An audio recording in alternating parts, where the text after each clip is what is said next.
Hello and welcome to Understand UPSC's new YouTube channel dedicated exclusively to current affairs for prelims 2026. Yes, सही सुना आपने, यही surprise है आप लोगों के लिए। सत्यम सर और आप लोगों के प्यार सपोर्ट की वजह से वी हैव डिसाइडेड कि एक नया YouTube चैनल हमारा आएगा जो डेडिकेटेडली करंट अफेयर्स पे फोकस करेगा एंड हमारा जो डेली करंट अफेयर्स इनिशिएटिव है करंटली इसी पर अब अपलोड होगा। ठीक है। आपको पता है हमारे करंटली में कौन सी चीज़ें होते हैं, कौन से सेगमेंट होते हैं। सबसे इम्पॉर्टेंट पार्ट है हम डेली जो इम्पॉर्टेंट न्यूज आर्टिकल्स हैं प्राइमरीली फ्रॉम द हिंदू हम डिस्कस करते हैं। Almost 6 to 7 and sometimes 8-9 articles भी हमने डिस्कस किए हैं। जैसे आज टोटल 10 आर्टिकल्स हम डिस्कस करने वाले हैं। ठीक है, ये रहा करंट अफेयर्स वाला पार्ट। देन प्रीलिम्स के लिए मैं प्रीवियस ईयर क्वेश्चंस प्रैक्टिस करवाता हूँ subject wise and topic wise. 8 दिन हो गए थे ऑलमोस्ट, बट आज से हमारा मैड स्टार्ट हो रहा है। एज यू नो बहुत सारे बच्चे मैड में ऑलरेडी इनरोल्ड हैं और जो नहीं भी इनरोल्ड हैं उनके लिए भी कोई दिक्कत नहीं है। ये करेंटली जो है आपके लिए फ्री ऑफ कॉस्ट है। तो मैंने लास्ट नाइट एक पोल करवाया था। पोल में ये पता चला कि बच्चे जो है ना मैड के जो टारगेट्स मिलेंगे उसी के अकॉर्डिंग नेक्स्ट डे उन टॉपिक्स पे प्रीवियस ईयर क्वेश्चंस करना चाहते हैं। तो ऑलरेडी हमने पॉलिटी स्टार्ट कर दिया था, बट आई एम थिंकिंग कि नेक्स्ट डे से, मतलब कि आज से नहीं स्टार्ट करेंगे क्योंकि आज आपको टारगेट मिलेगा ही। इन टॉपिक्स पर जो प्रीवियस ईयर क्वेश्चन आए हैं 25-30 ईयर्स में पूछे गए हैं वो आपको इसी करेंटली में जो हमारा एक सेपरेट सेगमेंट होगा प्रीवियस ईयर क्वेश्चन प्रैक्टिस करने का, वो साथ साथ डिस्कस करेंगे। जहां पे आपने जो ट्रिक्स, जो एप्टीट्यूड जो आपने डेवलप किया है थ्रू मैड के लेक्चर से, वो आप इन प्रीवियस ईयर क्वेश्चन पे लागू करोगे, अटेम्प्ट करोगे इसी तरीके से। ठीक है, आप लोग सहमत हो इस तरीके से। And then we have the second segment, मतलब third segment and the last segment of this currently episode, जिसको मैं 40 to 45 मिनट्स में इन तीनों चीज़ों को कवर करवाऊंगा। And that is the dimension factory या TDF। आप लोगों ने नाम सुना होगा, मैक्सिमम लोगों ने। जिनको नहीं पता है, नए हैं, उनके लिए मैं बता देता हूँ थोड़ा सा। TDF में हम बेसिकली क्या करते हैं, टॉपर्स की कॉपीज लेते हैं। ठीक है, एक क्वेश्चन अ डे हम उसे लेते हैं एंड हम पहले खुद से अटेम्प्ट करके उसे देखते हैं। टॉपिक मैं ऑलरेडी बता देता हूँ। जो 2026 का डेडिकेटेड ग्रुप है हमारा टेलीग्राम का, जो कि इस वीडियो के डिस्क्रिप्शन में सेकेंड लिंक पे आप क्लिक करके डायरेक्टली पहुंच सकते हो, जहाँ पे ऑलमोस्ट 18,000 स्टूडेंट्स हैं। ठीक है, तो वहाँ मैं टॉपिक्स बताता हूँ। ब्रेनस्टॉर्म साथ साथ ही बच्चे करते हैं TDF में, आज भी करेंगे। अगर आप आए हो तो साथ में ये करते जाएंगे। और अभी हमने GS1 कर लिया था ऑलमोस्ट कंप्लीट। 2-3 जो सब्जेक्ट्स थे जो उतने इंपॉर्टेंट नहीं थे, जिसे हम बाद में करेंगे, जिसमें geography, polity, geography, society, then art and culture, ये हम सारा कर चुके हैं। और also modern history 30+ question topper copy से हम कर चुके हैं। जितने भी टॉपर्स रहे हैं पार्टिकुलर सब्जेक्ट के, उनकी कॉपीज से लास्ट 3-4 ईयर्स में, इंक्लूडिंग हमारे जो कॉनकर प्रोग्राम के पार्ट रहे हैं। ठीक है, तो वही पॉलिटी के लिए मैंने स्टार्ट किया था, पर एक तरह से फिर से रिफ्रेशिंग स्टार्ट आज से करते हैं। 1 नवंबर है। ओके, टॉपिक आपके सामने में है। ठीक है, कर ही लेते हैं इसको। तो TDF में यही होता है। और प्लस आप जो ये ब्रेनस्टॉर्म करते हो और एक प्रॉपर आंसर लिखते हो 7 to 9 PM में उसी ग्रुप पे जिसकी मैंने बात करी, डेडिकेटेड 2026 का अंडरस्टैंड UPSC का टेलीग्राम चैनल, वहाँ पे मैं सबमिट करने के लिए अलाउ करता हूँ। बच्चे अपनी कॉपीज पोस्ट करते हैं एंड मैं कोशिश करता हूँ, मतलब मैंने कोशिश की है कि मैक्सिमम बच्चों की कॉपीज जो है मैं रिव्यू कर दूँ। ठीक है, और जो अच्छा लगे, जो बुरा लगे, कुछ यूनिक लगे किसी की कॉपी में, क्योंकि क्वेश्चन ऑलरेडी यहीं डिस्कस कर ही लेता हूँ उसका किस तरह से आंसर लिखना है, और टॉपर्स कॉपीज तो देखनी ही है। तो रह जाता है बस कुछ यूनिक अगर दिखता है किसी की कॉपी में, प्रेजेंटेशन में, डायग्राम में कुछ यूनिक सुप्रीम कोर्ट के जजमेंट दिख गए, तो वो मैं सबके लिए उसको हाईलाइट कर देता हूँ उसी ग्रुप पर। ठीक है, और अभी नवंबर है, थोड़ा बहुत हम मेंस की प्रिपरेशन साथ साथ करेंगे। और ये TDF आपका कितना टाइम लेगा, 5 to 7 मिनट्स, मैक्सिमम 10 मिनट्स। और एवरी डे आप एक टॉपर के कॉपी से एक आंसर लिख रहे हो, तो क्यों नहीं करोगे।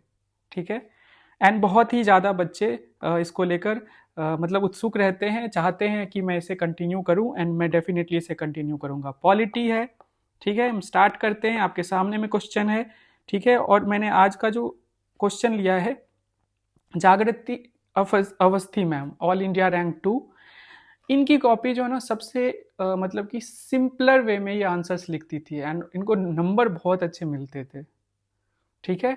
हम लोग मैक्सिमम बच्चे ऐसे होते हैं ना जिनके पास इतने यूनिक पॉइंट्स नहीं होते, सिंपल आंसर्स, मतलब वो सिंपल पॉइंट्स जनरेट कर पाते हैं, पर उसी में कैसे हमें मैक्सिमाइज करना है, कैसे हमें अपने आंसर्स को इस तरीके से रखना है कि हम मैक्सिमम मार्क्स ला पाए सिंपल तरीके से, सिंपल जो हमारे पास नॉलेज हमने गेन किया है उसी बेसिस पे।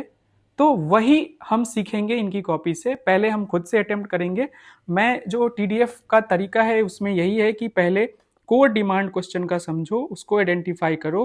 ठीक है, ये ब्रेनस्टॉर्म आपको करना है साथ साथ वीडियो पॉज करके। देन स्ट्रक्चरिंग कैसे करनी है, स्ट्रक्चरिंग आपको पता है, स्टैंडर्ड स्ट्रक्चरिंग कैसे होती है, introduction, conclusion and body, body में कैसे ब्रेक करोगे। ठीक है, इसको देखेंगे।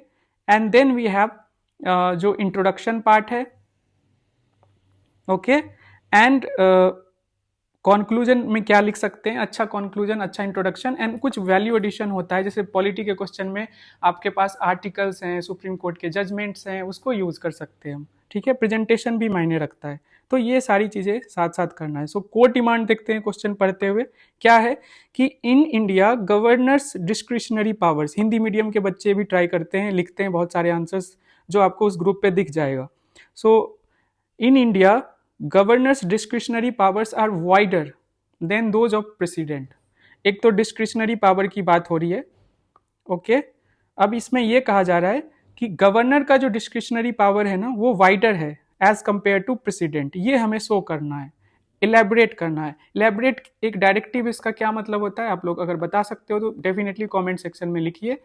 इलेबरेट का मतलब होता है कि पॉइंट लिस्ट करो, शो करो, बट अच्छे एग्जाम्पल्स भी दिखाओ, बस ये नहीं करो कि पॉइंट शो करके छोड़ दो। ठीक है, तो माई पॉइंट इज कि हाँ, तो डायरेक्टिव आप समझ गए होंगे कि अच्छे एग्जाम्पल्स मतलब आर्टिकल्स, केस लॉज अगर आपके पास है तो उस तरीके से एक्सप्लेन करना है हमारे आंसर को। तो समझ गए कि गवर्नर के पास जो डिस्क्रिशनरी पावर है ना, वो राष्ट्रपति से, जो हमारे प्रेसिडेंट हैं, governors discretionary powers are wider than those of president of India, ये शो करना है। ओके, कोर डिमांड समझ गए। स्ट्रक्चरिंग पे हम आते हैं, कैसे स्ट्रक्चर करेंगे, चलो आते हैं। सबसे पहले एस, इंट्रोडक्शन। बॉडी में पहले आ जाते हैं, कैसे ब्रेक करना है। बॉडी सबसे इंपॉर्टेंट पार्ट होता है, आपको पता है, इसमें आप कोर डिमांड को एड्रेस करते हैं। तो पहले हम दिखा सकते हैं, इस तरीके से ब्रेक कर सकते हैं। प्रेसिडेंट के पास जो पावर है, थोड़ा बहुत जो भी है वो शो कर सकते हैं डिफरेंट आर्टिकल्स के थ्रू। देन गवर्नर के पास जो पावर्स हैं, मतलब कि गवर्नर के पास कैसे वाइडर पावर है वो शो करना है, और इसी से हम कोर डिमांड को, मेन यही है, एड्रेस कर लेंगे एंड फिर कंक्लूड कर देना। 10 मार्कर क्वेश्चन है हमारे पास, उतना लेवरेज नहीं कि बहुत स्पेस हम यूज कर सकते हैं। ठीक है, देन अब इस स्ट्रक्चरिंग की जब बात हुई तो उसके बाद हम इंट्रोडक्शन देख लेते हैं। क्या लिख सकते हैं इंट्रोडक्शन में, सिंपल इंट्रोडक्शन हम क्या लिख सकते हैं इसमें, कि जो भी समझ आए आपको, कि आप डिस्क्रिशनरी पावर्स इंडियन कंटेक्स्ट में, इंडियन कॉन्स्टिट्यूशनल कंटेक्स्ट में क्या लिख सकते हैं, ये फर्स्ट लाइन दे सकते हो और इसको कनेक्ट कर सकते हो कि इंडिया में जो प्रेसिडेंट हैं या गवर्नर हैं वो नॉमिनल हेड होते हैं, बट उनके पास डिपेंडिंग अपॉन दी जो हमारा क्वाजी फेडरल सेटअप है ना, तो गवर्नर्स और प्रेसिडेंट के पास जो डिस्क्रिशनरी पावर होते हैं उसमें थोड़ा सा डिफरेंस है, या गवर्नर के पास ज्यादा है। ऐसे टोन हम सेट करते हैं इंट्रोडक्शन में कि आगे हम क्या करने वाले हैं, बॉडी में ध्यान रहे। ओके, एंड देन बॉडी में आएंगे। आपको पता है प्रेसिडेंट के पास सिचुएशनल डिस्क्रिशनरी पावर होते हैं, लिमिटेड होते हैं, सीओएम के एडवाइस पे मैक्सिमम वो काम करते हैं। But when it comes to governor ना, सिचुएशनल के साथ साथ डिस्क्रिशनरी पावर से। रीजन सिंपल है कि सेंटर स्ट्रांग है इंडिया में, कनाडा का जो सेटअप है उसी से हम इंस्पायर्ड हैं कि सेंटर स्ट्रांग है, और इसकी वजह से गवर्नर को कुछ एक्स्ट्रा पावर्स दिए गए हैं, और वो डिस्क्रिशनरी पावर्स गवर्नर को और स्ट्रांग बनाता है जब हम कंपेयर करते हैं। इस क्वेश्चन में क्या करना है, कंपैरिजन ही करना है गवर्नर और प्रेसिडेंट के पावर को।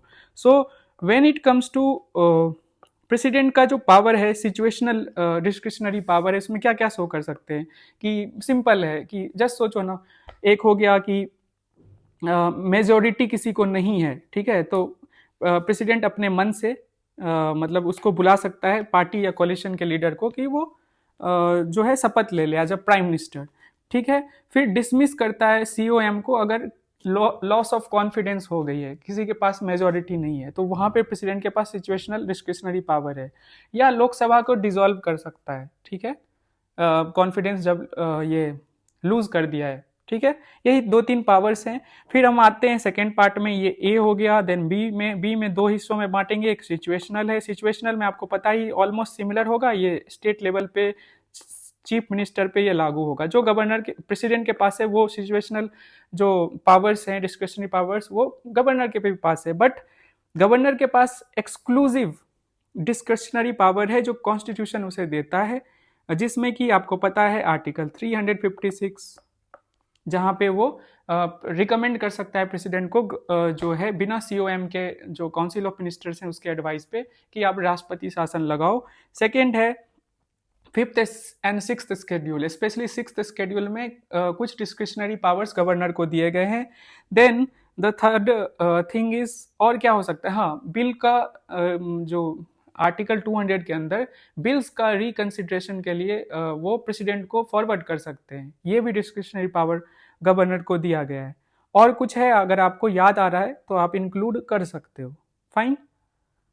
3-4 ये पावर्स हैं जो सेपरेटली दिया गया गवर्नर को स्ट्रांग बनाता है। अब हम क्या करेंगे, कंक्लूड करेंगे। अच्छा सा कंक्लूजन कैसे लिख सकते हैं कि एक तरफ तो 10 ब्रॉडर पावर है, हम ऐसा हमने स्टैब्लिश कर दिया गवर्नर के पास, एंड सेकेंड सेंटेंस में सेफ गार्ड्स को भी हम डिस्कस करेंगे। हमारा आंसर क्या होना चाहिए, कॉम्प्रिहेंसिव होना चाहिए। सेफ गार्ड्स क्या है, यहाँ पे सुप्रीम कोर्ट के जजमेंट्स इंपॉर्टेंट है डिस्क्रिशनरी पावर गवर्नर के पास ज्यादा, बट वो भी कॉन्स्टिट्यूशनल मॉरलिटी को अंदर ही करना पड़ेगा, जो भी वो, मतलब आप उसको मिसयूज नहीं कर सकते हो। सो ऐसे हो सकता है कि देयर एक्सरसाइज मतलब कि must align with the constitutional morality, मतलब मैं कंक्लूजन की बात कर रहा हूं, and federal balance to avoid misuse as directed in Supreme Court. जो जजमेंट से आप नाम लिख सकते हो, जैसे आर्टिकल 356 का मिसयूज ना हो, हुआ करता था ना, तो उस चीज को लेके प्रेसिडेंट रूल जो लगा दिया जाता था, उसके लिए हम SR बोमाई केस को यूज कर सकते हैं 1994। प्लस एक और है शमशेर सिंह केस जो है ना, स्टेट ऑफ पंजाब 1994, उसको भी हम यूज कर सकते हैं, मतलब कि इन्हीं चीजों के सेफ गार्ड्स के लिए, ठीक है, जो डिस्क्रिशनरी पावर इनको मिला है, ठीक है। जहां पे मतलब उसमें ये एस्टैब्लिश किया गया था कि जहां पे डिस्क्रिशनरी पावर स्पेशली लिखा है ना प्रेसिडेंट गवर्नर के लिए, वहीं वो यूज करेंगे, ठीक है, नहीं तो सीओएम के एडवाइस पे काम करेंगे। ये Shamsher Singh versus state of Punjab case में सुप्रीम कोर्ट ने ऐसा बोला था। So this is what the TDF is all about. आपने ब्रेनस्टॉर्म किया इस तरीके से, आपने क्वेश्चन को ब्रेक किया, आपने, आपके पास जो एग्जिस्टिंग इन्फॉर्मेशन है लिमिटेड ही है, बहुत हमने एक्स्ट्रा ऑर्डिनरी चीज़ें नहीं लिखी हैं, ऐसे ही लिखी जाती है एक्चुअली आंसर्स इन UPSC, मतलब कि मेंस एग्जाम में आपके पास इतना लेवरेज नहीं होता है कि बहुत कुछ कर सकते हो, ठीक है। सो देखिए मैम की कॉपी हम देख लेते हैं। Governor is the constitutional head of the state and appointed by the president, ठीक है। पहले इन्होंने गवर्नर से स्टार्ट किया, कॉन्स्टिट्यूशनल हेड, नॉमिनल हेड, ये सारी चीजें आप लिख सकते हो। While both president and governor are the ceremonial heads, इस चीज को भी इन्होंने रखा। Their discretionary powers are different. Simple सा है, कुछ भी कॉम्प्लेक्स नहीं, बेसिक चीजें आप सबको पता है, हम सब इस चीज को लिख सकते हैं, ठीक है। और मैंने जैसे बोला, हम अगर इम्प्रोवाइज करें तो वैसे भी लिख सकते हैं कि डिस्क्रिशनरी पावर्स क्या होता है हमारे कॉन्स्टिट्यूशनल कंटेक्स्ट में, and then we will write कि जो ये नॉमिनल हेड्स होते हैं दोनों, एंड दोनों के पावर्स डिफरेंट होते हैं, या गवर्नर के पावर वाइडर होते हैं, ऐसा लिख सकते हैं। फिर इन्होंने क्या किया, बॉडी में आते हैं, प्रेसिडेंट के सिचुएशनल डिस्क्रिशन की बात रखी अलग अलग जो है। अगर इसमें आर्टिकल भी ये लिख देती तो ये वैल्यू एडिशन होता है, क्योंकि एलाबोरेट लिखा गया है ना, तो you have to use such things, I mean ऐसे ही में वैल्यू एडिशन होता है। हमारे पास समय है, हम मैम की कॉपी से सीख सकते हैं, ऑल्दो वो बहुत ज़्यादा ही क्वालिफाइड हैं, तभी उनको AIR 2 मिला है, ठीक है। Then we have appointment of prime minister when no party has, वही 3-4 चीज़ें हैं, ठीक है। सिचुएशनल जो उनके पास डिस्क्रिशन होता है प्रेसिडेंट के पास, एंड देन गवर्नर पे आते हैं, इनके पास कॉन्स्टिट्यूशनल डिस्क्रिशन भी है एंड सिचुएशनल भी है। सिचुएशनल में सेम है जो प्रेसिडेंट मतलब यूनियन लेवल पे हम देखते हैं प्रेसिडेंट जैसे प्रेसिडेंट को मिला हुआ है, ठीक है। And then we have constitutional discretion, sorry मैं आप लोगों को दिख नहीं रहा होगा, अगर आप इसकी स्क्रीनशॉट लेना चाहते हैं तो यू कैन, मैं इसको थोड़ा सा टिल्ट कर देता हूँ, ठीक है, आप लोग स्क्रीनशॉट ले सकते हो। फाइन, ले लिया होगा। चलते हैं हम दूसरे क्वेश्चन पे, दूसरे पेज पे, sorry. And this is the वही कॉन्स्टिट्यूशनल जो पावर्स हैं उसी को यहाँ पे इन्होंने आर्टिकल हमें ऐड करना, ठीक है, 6th शेड्यूल और इंफॉर्मेशन चीफ मिनिस्टर से लेना, ठीक है, ये सारी चीज़ें। एंड फिर उन्होंने कंक्लूड कर दिया है, thus powers of governor are wider than that of the president, it is a reflection of quasi, ये फीचर है, मतलब कि आपको पता है ना कि सेंटर के पास ज़्यादा पावर है एज कम्पेयर टू स्टेट्स, और इंडिया को क्वाजी फेडरल कहा जाता है। वही सारी चीज़ें, Indian state whereby the governor ensures constitutional governance in state. Again मैं ये कहूँगा वैल्यू एडिशन में सुप्रीम कोर्ट के जजमेंट सेफ गार्ड्स पे हम बात कर सकते थे, तो हम और अच्छा अपने आंसर को बेटर बना सकते हैं, ठीक है। So that's it for today. TDF आपके लिए खुल गया है, आप अपनी कॉपीज़ हमारे टेलीग्राम के डेडिकेटेड ग्रुप जो कि फ्री है सबके लिए, उस पर अपलोड कर सकते हो 7 to 9 PM, डिस्क्रिप्शन में जाके सेकेंड लिंक पर क्लिक करके। हम आते हैं आज के इंपॉर्टेंट आर्टिकल्स, टोटल 10 आर्टिकल्स में कवर करूंगा। सबसे पहला आर्टिकल है इंडिया US के बीच में 10 ईयर्स का पैक्ट हुआ है, ठीक है। ये नया नहीं है, 2005 में भी हुआ था, 15 में भी हुआ था और 2025 में हुआ। क्या है उसमें ऐसा स्पेशल, हम देखेंगे। इसको आप इंटरनेशनल रिलेशन से जोड़ सकते हो, इंडिया US रिलेशंस के तौर पे देख सकते हो GS2 में। एंड अगर पॉलिटिकल साइंस आपका ऑप्शनल है तो उसके लिए भी ये इंपॉर्टेंट है। Then we have the second article, investigating agencies can not force lawyers to reveal client info, says Supreme Court. So basic है इसमें कि जो लॉयर्स और क्लाइंट का जो प्रिविलेज है इसको हम डिस्कस करेंगे। क्या है, सेक्शन 132 देखेंगे, आर्टिकल 191G देखेंगे, आर्टिकल 23 देखेंगे, ये सारी चीज़ें डिस्कस करेंगे। एंड इस तरह से हमारा प्रीलिम्स का भी रिवीजन हो जाएगा और अच्छा जजमेंट है, इसको हम थोड़ा सा देख सकते हैं, मे बी प्रीलिम्स में इससे रिलेटेड क्वेश्चन आ जाए, ठीक है। Then we have Sikh pilgrims get visa to travel Pakistan. तो ये आपको पता है करतारपुर कॉरिडोर और Nankana Sahib, if I am not wrong यही नाम है, मुझे प्रोनाउंसिएशन में थोड़ा इशू होता है, हाँ, ननकाना साहिब। तो इसी के बारे में कुछ डेवलपमेंट है। ऑपरेशन सिंदूर के बाद जो है इंडिया पाकिस्तान रिलेशन और इस तरह से जो पीपल टू पीपल जो मूवमेंट था वो एक तरह से बंद था, तो इस चीज़ को लेकर नई डेवलपमेंट आई, हम देखेंगे क्या हुआ है। Then we have Indian Railways का एक नया इनिशिएटिव है आभार, जो कि जो ट्रेडिशनल क्राफ्ट्समैन होते हैं, आर्टिशियंस होते हैं, उनके प्रोडक्ट्स को प्रमोट करने के लिए इसे लॉन्च किया गया। हम देखेंगे क्या है, कैसे है, स्पेशल कैसे है, ये सारी चीज़ें डिस्कस करेंगे। देन द फिफ्थ आर्टिकल है नेवी, छोटा सा आर्टिकल है, मॉनिटर्स एवरी चाइनीज शिप, मतलब इंडियन ओशन रीजन में जो शिप्स आती हैं उसको मॉनिटर करती है। इसी चीज़ को लेकर जजमेंट बोलता हूँ, स्टेटमेंट दिया गया है हमारी इंडियन नेवी की तरफ से। देखेंगे क्या है, कैसे है, ये सारी चीज़ें डिस्कस करेंगे। आते हैं फिर इकोनॉमी में, इंपॉर्टेंट है इकोनॉमी, पता है प्रीलिम्स के लिए कितना इंपॉर्टेंट हो जाता है। तो IIP unit to play vital role. IIP एक नई ऑटोनॉमस बॉडी आई है कॉमर्स मिनिस्ट्री के अंदर, इसको डिस्कस करेंगे क्यों लाया गया है, क्यों स्पेशल है वो। देन जो फिजिकल डेफिसिट है first half of this physical year, इसको देखेंगे कितना है, मतलब कि एंड क्यों है, मतलब 36.5% है, इसको भी देखेंगे। Then we have after 3 month outflows, FPIs देखेंगे क्या होता है और क्या इंडिया में, मतलब इसका जो नेट फ्लो है इसको भी डिस्कस करेंगे, इसी को लेकर आर्टिकल है। Then we have an important article on Tanzania. Tanzania में 2 जो टाउन्स हैं, कह लो सिटीज़ हैं, वो न्यूज़ में है, इसको भी हम देखेंगे मैप पर। प्लेसेस इन न्यूज़ जो कि हमारे UPSC प्रीलिम्स के लिए काफ़ी इंपॉर्टेंट होता है, खास करके अफ्रीकन रीजन में जो प्लेसेस इन न्यूज़ में रहते हैं। And last one is APEC, इसमें जो है ना जाई साहब ने कुछ जो प्रेसिडेंट है चाइना के, उन्होंने कुछ स्टेटमेंट दिया है, तो हम APEC को एक तरह से रिवाइज करेंगे। इंटरनेशनल ऑर्गेनाइजेशन से रिलेटेड क्वेश्चन प्रीलिम्स में ऑलरेडी APEC से रिलेटेड आ चुका है, ठीक है।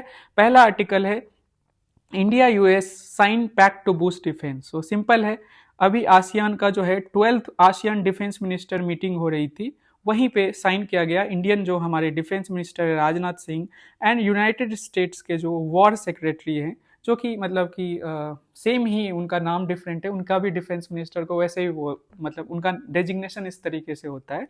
तो इन्होंने साइन किया नेक्स्ट 10 ईयर्स का जो ब्लूप्रिंट है ना, क्या क्या हम किस तरीके से कोलैबोरेट करेंगे इंडिया यूएस डिफेंस जो टाइज हैं वो किस तरीके से होंगे, इसी में ये तय होता है। मतलब कि ये नया नहीं, ऑलरेडी मैं कह चुका हूँ 2005 में भी साइन किया गया था, 15 में भी किया गया था और 2025 में भी किया गया था। बट कुछ चीज़ें स्पेशल है जो इसको अलग बनाती है, इसको हम डिस्कस करेंगे, ठीक है। सो लेट अस सी, बस बेसिक्स देख लेते हैं कि स्ट्रैटेजिक डिफेंस कोलैबोरेशन। देखो पहले क्या था, बायर सेलर वाली रिलेशनशिप थी, तो उसको ना और ज़्यादा बेटर बनाने के लिए, उसको और ज़्यादा डीपेन करने के लिए जो 10 ईयर्स में फोकस पॉइंट्स जो रहेंगे, पहला ये, दूसरा ये, तीसरा ये, fourth is this one, fifth and sixth one. So strategic defence collaboration institutionalize की जाएगी, मतलब लॉन्ग टर्म प्लानिंग होगी। कमिटीज, जैसे इसमें क्या होता है कि कमिटीज बनती है, ठीक है, रिव्यू कमिटीज होती है, जो एक दूसरे की ज़रूरत होती है उस पर डिस्कशन होती है, तो लॉन्ग टर्म प्लानिंग साथ में करेंगे, first thing. Second thing is defence trade and co production. So defence trade and co production समझ गए होंगे आप लोग कि इंडिया में प्रोड्यूस किया जाएगा, मतलब मेक इन इंडिया, साथ में मिलकर प्रोड्यूस किया जाएगा, जैसे इंडिया और रशिया के बीच में होता है, ठीक है, इस पे फोकस रहेगा। थर्ड थिंग इज जिससे कि मेक इन इंडिया को बल मिलेगा। Third is joint exercises and interoperability, ठीक है। इंटरऑपरेबिलिटी का क्या मतलब होता है कि means both militaries can operate seamlessly in missions and crisis. Simple है, जब मतलब कि दोनों मिलिट्रीज, दोनों कंट्रीज की जो मिलिट्रीज हैं वो सीमलेसली, ठीक है, बिना रुकावट के जो है मतलब कि कोऑपरेट करेंगे, कोलैबोरेट करेंगे, ऑपरेट करेंगे मिशंस में एंड क्राइसिस में, ठीक है, ये इसका मतलब। और जॉइंट एक्सरसाइज आपको पता ही है, हम बहुत सारे एक्सरसाइजेस करते हैं, ठीक है। Then we have technology and innovation. हम ना टेक्नोलॉजिकल इनोवेशंस जो है या टेक्नोलॉजिकल डोमेन में ना और आगे बढ़ेंगे, ये सबसे स्पेशल लगा इस पूरे मतलब कि 10 ईयर के ब्लूप्रिंट में, ठीक है। Focus on AI, unmanned systems, ठीक है, ऑटोनोमस प्लेटफॉर्म्स, स्पेस टेक्नोलॉजीज, इन पे फोकस रहेगा, साथ में दोनों को काम करना है। देन दिस वन, ये आपको समझने में थोड़ा दिक्कत हो, रेगुलेटरी अलाइनमेंट। सिंपल है, रेगुलेटरी अलाइनमेंट का मतलब है कि जैसे यूएस का एक लॉ है ITAR, जो कि इंडिया के लिए डिफिकल्ट बनाता है टू बाय जो है जो एडवांस टेक्नोलॉजी जब खरीदना इंडिया चाहता है, तो ये लॉ जो है ना, एक तरह से इंडिया, यूएस की इस लॉ की वजह से इंडिया को सोचना पड़ता है। तो इसी में एक तरह से हम ना म्यूचुअल एक तरह से एग्रीमेंट पे पहुंचेंगे कि हम एक दूसरे कंट्री की ज़रूरत को समझे और उस हिसाब से अलाउ किया जाए, ठीक है, कि हम अपने डिफेंस इक्विपमेंट्स प्रोडक्ट्स खरीद पाए, ठीक है। Then we have the sixth and that is, आपको पता ही है, ऑब्वियस है, इंडो पैसिफिक स्टेबिलिटी के लिए दोनों मिलकर काम करेंगे, ठीक है। यही था, एक तरह से मैंने रिवाइज करा दिया। चलते हैं हम नेक्स्ट आर्टिकल पे। बात है लॉयर्स एंड क्लाइंट प्रिविलेज की। तो Supreme Court held that the investigating agency can not compel lawyers to disclose any confidential communication with clients. Simple है, मैं समझा देता हूँ। 3 जजेस की बेंच बैठी थी सुप्रीम कोर्ट में, जिसे लीड कर रहे थे हमारे chief justice of India Gavai साहब। तो उन्होंने ये जजमेंट दी है, जजमेंट है क्लाइंट लॉयर क्लाइंट प्रिविलेज का। क्या मतलब है कि जो कम्युनिकेशन उनके दोनों के बीच में होता है, ठीक है, लॉयर और उनके क्लाइंट के बीच में, तो उन कम्युनिकेशन के लिए ना इन्वेस्टिंग एजेंसी ना फोर्स नहीं कर सकती है लॉयर को कि आप ना मतलब बताओ कि क्या वो बता रहा है, इस तरीके से बेसिक है, ठीक है। The Supreme Court held that the investigating agency can not compel lawyers to disclose any confidential communication with clients, terming it a violation of constitutional rights and professional ethics, ठीक है। अब हम देखते हैं, हाँ, अब हम देखते हैं की पॉइंट्स। तो सेक्शन 132 ऑफ भारतीय न्याय साक्ष्य अधिनियम, जो कि रिप्लेस किया इंडियन एविडेंस एक्ट 1872, तो इसमें सेक्शन 132 एक्सक्लूसिवली बात करता है protects lawyer client privilege, advocates can not be force to reveal information shared in confidence by their clients. Basic है, ये लिखा हुआ है, एक्सक्लूसिव है कि आप नहीं फोर्स कर सकते हो। इसी बेसिस पे सुप्रीम कोर्ट ने जजमेंट दी, और भी आर्टिकल्स के बेसिस पर दी है, बट मेनली यही है जो एक्सक्लूसिवली लॉ जो है उसमें लिखा हुआ है। बट इसमें भी एक्सेप्शंस हैं, बट एक्सेप्शंस जो है ना क्लियर हैं, ऐसा नहीं है कि डिफाइंड नहीं है। कब कब लॉयर जो है, जो ये प्रिविलेज है वो मतलब कि प्रिविलेज के अगेंस्ट एजेंसी जो ना इंफॉर्मेशन ले सकती है फ्रॉम लॉयर्स, तो एक तो क्लाइंट कंसेंट दे दे, जो क्लाइंट है ना लॉयर का, वही बता बोल दे कि हाँ आप ना बता सकते हो एजेंसीज को। Second, when the communication is made in furtherance of illegal purpose. अब जैसे आप गलत जो डॉक्यूमेंट का आगे यूज करने वाले हो सो दैट एविडेंस प्रोड्यूस कर पाओ, ठीक है, तो उस समय जो है ना लॉयर जो है उस प्रिविलेज मतलब कि उस मतलब ही कैन और सी कैन इन्फॉर्म द एजेंसी, तो उस समय जो ये प्रिविलेज है वो एबॉलिश हो जाता है, मतलब कि वो लागू नहीं होता है, ठीक है, कि इलीगल आपने मतलब कि डॉक्यूमेंट्स, ठीक है, इन सारी चीज़ों का यूज़ कर लिया तो फिर इसका कोई पॉइंट नहीं है। Fine, then we have the next thing, third जो एक्सेप्शन है, when the advocate becomes aware of crime और fraud committed as a result of such communication. अब जैसे कि लॉयर को पता चला कि उसके क्लाइंट ने झूठ बोला और उसको बाद में ये पता चलता है, कोई काम हो गया, ठीक है, उसको बाद में पता चलता है। एक तो यहाँ पे पहले पता चल गया सेकेंड वाले में, और यहाँ पे बाद में जब पता चलता है कि फ्रॉड किया गया, तब भी ये प्रिविलेज लागू नहीं होगी। यही तीन एक्सेप्शन हैं। मैंने जानबूझ के इसको डिस्कस किया क्योंकि इसके बारे में बात की गई है, तीसरे के बारे में बात नहीं हुई, बट हाँ तीसरे के बारे में भी बात हुई है। सो इसलिए मैंने इसे बताया। सेक्शन 132 न्यूज़ में है, भारतीय साक्ष्य अधिनियम, बात है लॉयर और क्लाइंट के प्रिविलेजेस की, और इसमें आर्टिकल, इस जजमेंट में इन दो आर्टिकल्स की भी डिस्कशन हुई। क्या कहा गया? Article 19(1)G protects lawyers freedom to practise profession, है ना। 19(1)G में प्रोफेशन में आपके पास फंडामेंटल राइट है, आपकी मर्जी है, जैसे भी आप जो भी आप प्रोफेशन रखना चाहते हो लीगल टर्म्स में, मतलब रीजनेबल रेस्ट्रिक्शंस तो लगे ही हैं। Then we have article 20 clause 3, इसमें क्या है? गार्ड्स अगेंस्ट सेल्फ इंक्रिमिनेशन, मतलब कि किसी को ना आप मजबूर नहीं कर सकते हो कि अपने अगेंस्ट ही वो चीजें प्रूफ दे, यही होता है ना सेल्फ इंक्रिमिनेशन का। तो ये गार्ड करता है against the self incrimination of the accused through coerced disclosures. So in दो फंडामेंटल राइट्स की डिस्कशन हुई, इसको यूज किया गया। एडवोकेट्स एक्ट 1961 को भी सेंटर में रखा गया। मेन है सेक्शन 132 ऑफ भारतीय साक्ष्य अधिनियम। तीन इसमें एक्सेप्शंस हैं, आपको समझ आ गया होगा। 132 में क्या है? प्रिविलेज जो दिया गया है लॉयर एंड क्लाइंट को। चलते हैं नेक्स्ट आर्टिकल पे। इसमें मुझे सिंपल सा बताना है कि इंडिया जो है ना, ये इंडिया पाकिस्तान रिलेशन से हम देख सकते हैं, ठीक है। कल्चर के एस्पेक्ट से भी देखेंगे कि हम डिस्कस करेंगे ननकाना साहिब एंड करतारपुर कॉरिडोर के बारे में।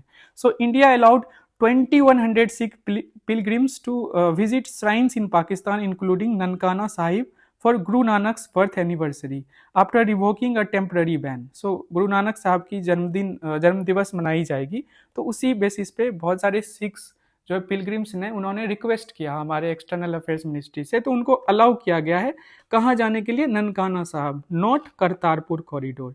अब देखते हैं ननकाना साहब क्यों एंड करतारपुर कॉरिडोर क्यों नहीं। सो ननकाना साहब लोकेटेड है पंजाब, पाकिस्तान में भी पंजाब है, आपको पता होगा, जो कि गुरु नानक जो फर्स्ट गुरु हैं सिख रिलीजन में, उनके गुरु का बर्थ प्लेस है and home to Gurdwara Janam Sthan, a major Sikh pilgrimage site, ठीक है, and central to Guru Nanak Jayanti celebration and cultural exchange. तो उनकी जयंती जन्म दिवस ये मनाई जाएगी, तो इसके लिए मायने रखता है, ये पाकिस्तान में। Then we have Kartarpur corridor, जो कि कनेक्ट करता है डेरा बाबा नानक टू गुरुद्वारा दरबार साहिब इन पाकिस्तान। भारत में जो डेरा बाबा नानक है उसको कनेक्ट करता है गुरुद्वारा दरबार साहिब पाकिस्तान। 2019 में इसको ओपन किया गया और ये वीजा फ्री पिलग्रिमेज है एंड करेंटली सस्पेंडेड है। क्यों? क्योंकि मिनिस्ट्री ऑफ होम अफेयर्स ने सिक्योरिटी रीजंस बताए हैं। Okay, so the respective ministries, मतलब मिनिस्ट्री ऑफ फॉरेन अफेयर्स तो होगा ही ना, वीज़ा जो है पासपोर्ट वगैरह के लिए एक्टिव रहती है, उसका काम है। एंड होम मिनिस्ट्री ने अभी रोक रखा है, करतारपुर को लेकर ओपनिंग नहीं हुई। तो ननकाना साहब में क्या हुआ? जन्म हुआ गुरु नानक देव जी का एंड ये जो करतारपुर कॉरिडोर के एस्पेक्ट से अगर देखें तो उनकी लास्ट जो मतलब उन्होंने लास्ट 10-15 ईयर्स जो है ना इस इलाके में बिताए थे। बिताया था, ठीक है, मतलब उनकी जो मतलब कह लो निर्वाण उनको मिला इस इलाके में। तो ननकाना साहब is birth place of Guru Nanak. उनका जन्म कब हुआ? 1479 और 69 आई गेस। मतलब कंटेम्प्रेरी क्वेश्चन आता है ना प्रीलिम्स में कि कब एक कंटेम्प्रेरी रूलर डाल दिया जाता है और कब उनका जन्म हुआ था, इसे कनेक्ट किया जा सकता किया जाता है, तो इसीलिए मैंने इस चीज़ को लाया। आते हैं Indian Railways to patronise Aabhar online. क्या है Aabhar? Basically Aabhar online store to encourage local artisans, tribal craft persons and handloom weavers by purchasing official gifts and hampers from the platform, ठीक है। की पॉइंट्स सिंपल है। Aabhar is hosted by e governance market place, आपको पता है। Government e market place, आपको इसके बारे में पता होगा, ठीक है। पर्पस सिंपल है, प्रमोट करना है vocal for local and support indigenous GI tagged and one district one product items, ठीक है। इनके प्रोडक्ट्स को प्रमोट करना है। सोर्सेस क्या है? Products will be procured from CCI and KVIC, इसका तो नाम आपने सुना होगा। सीसीआई क्या है? Central cottage industries emporium, and KVIC आपको पता है, ठीक है, खादी को लेकर जो है, and state handicraft handloom emporiums. Basic है, इनके आर्टिसियंस जो हैं उनको हेल्प किया जा रहा है, ट्राइबल क्राफ्ट पर्सन्स को हेल्प किया जा रहा है कि उनका प्रोडक्ट जो है ना गवर्नमेंट ई मार्केट प्लेस में वो बिक जाए, ठीक है। और कौन कर रही है? Indian railway. ऐसे यूपीएससी में एक वन लाइनर टाइप क्वेश्चन आ जाता है समटाइम्स, लेकिन ये स्टेट पीसीएस के लिए या अदर एग्जाम्स के लिए इंपॉर्टेंट है ये आर्टिकल। गोल क्या है? Ensure social inclusion, promote inland's heritage and provide market access to rural artisans and women led enterprises, ठीक है। एंड इसको लिंक किया गया इस इनिशिएटिव को complements the one station one product OSOP scheme जो 2 या 3 साल पहले लॉन्च की गई थी, उसी से कनेक्ट किया है। Scheme of railways that showcases local crafts eight railway station, ठीक है। समझ आ गया होगा आभार का क्या रीजन है, किसने इसको लॉन्च किया है, ठीक है, फाइन। चलते हैं नेक्स्ट आर्टिकल पे। दिस इज सिंपल है आर्टिकल। जो चाइना का ट्रैकिंग वेसल है ना, युआन वैंग 5, वो इंडियन ओशियन रीजन में इंटर किया था, ठीक है। तो इसी को लेकर जो हमारे नेवी के important vice admiral Sanjay Vatsyayan ना, उन्होंने स्टेटमेंट दिया है कि हम क्लोज वॉच रखते हैं, ठीक है। तो ऑलमोस्ट इसमें ये डेटा निकल के आया है कि at any time 40 to 50 foreign ships जो है इंडिया आती ये इंडियन ओशियन में इंटर करती है, ठीक है।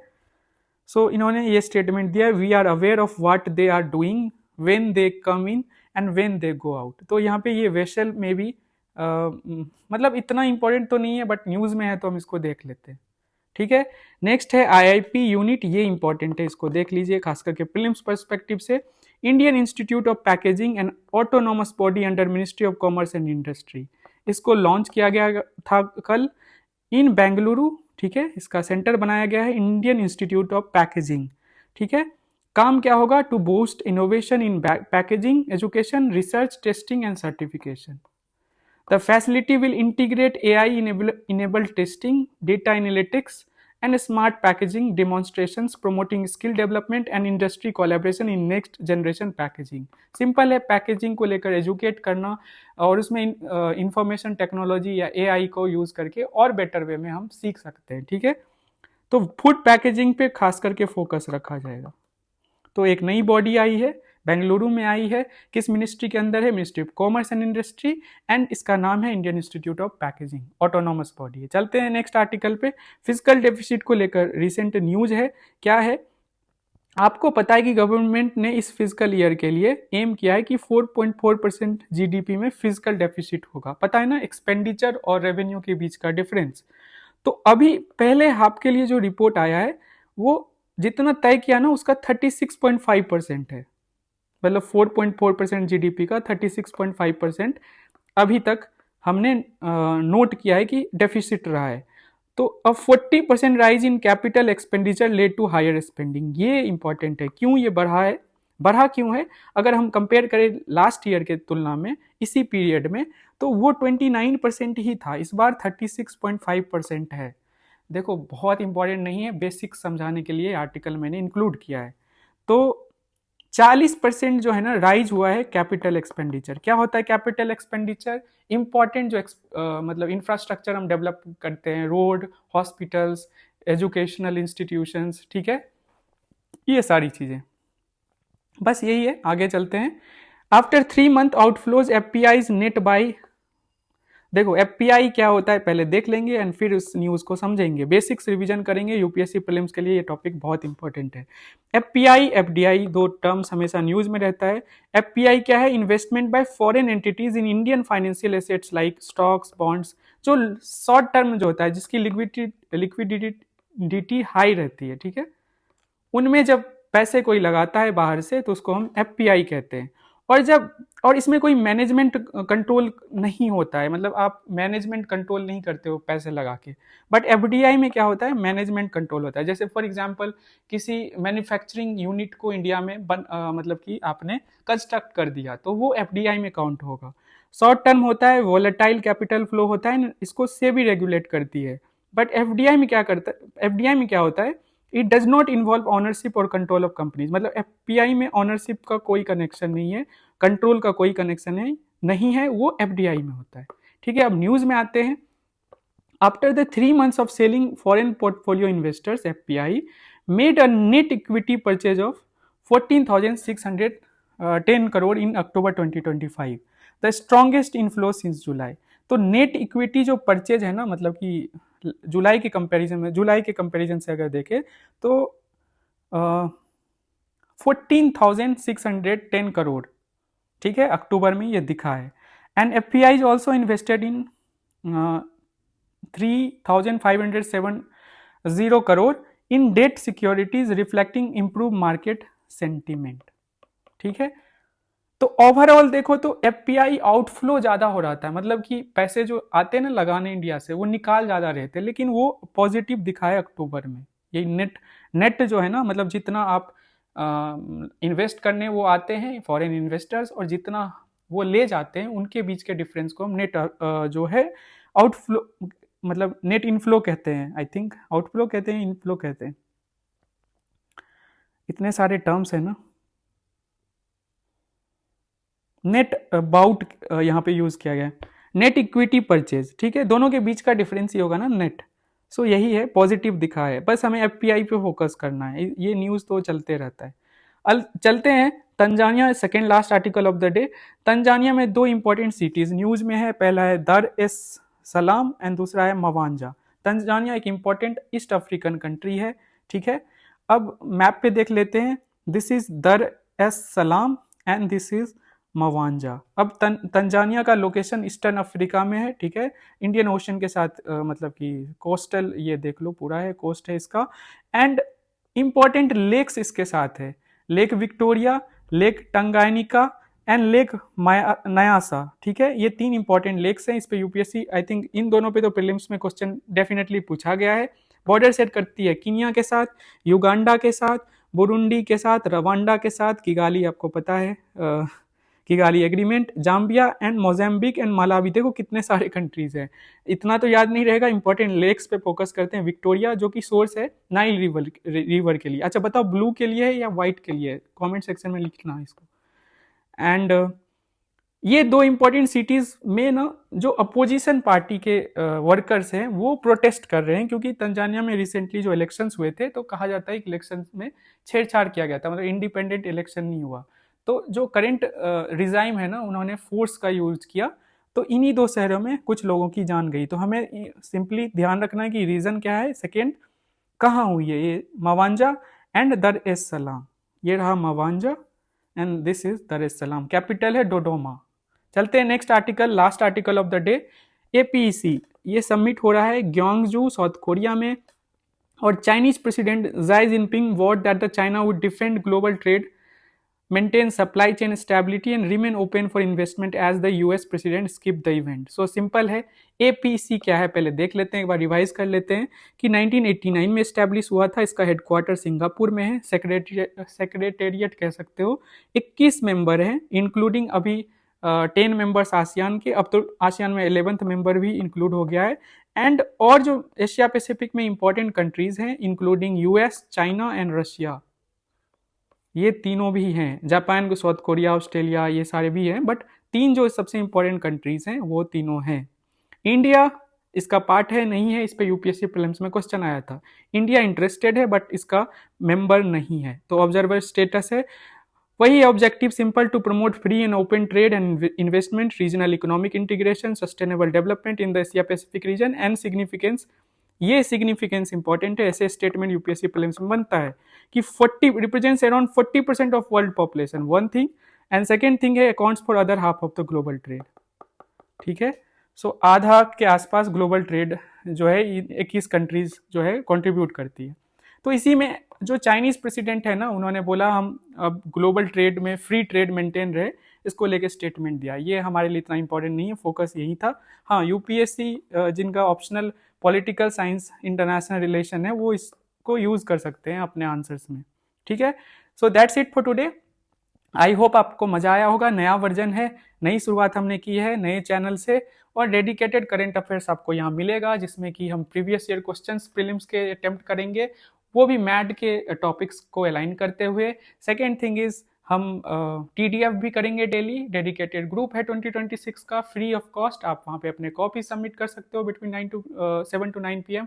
And the last thing and the most important thing, maximum articles cover करवाऊंगा सिंपलेस्ट मैनर में। रिवीजन भी स्टैटिक लिंकेजेस के साथ रिवीजन भी होगा, जैसे हम APEC हमने देखा, FPI हमने देखा, और जो जैसे प्लेसेस इन न्यूज़ हैं, इकोनॉमिक्स के आर्टिकल्स हैं, ठीक है, ये सारी चीज़ें साथ साथ होंगी। स्पेशली प्रीलिम्स पे फोकस किया जाएगा क्योंकि हम 2026 की तरफ अप्रोच कर रहे हैं। दैट्स इट फॉर टुडे, मिलते हैं कल।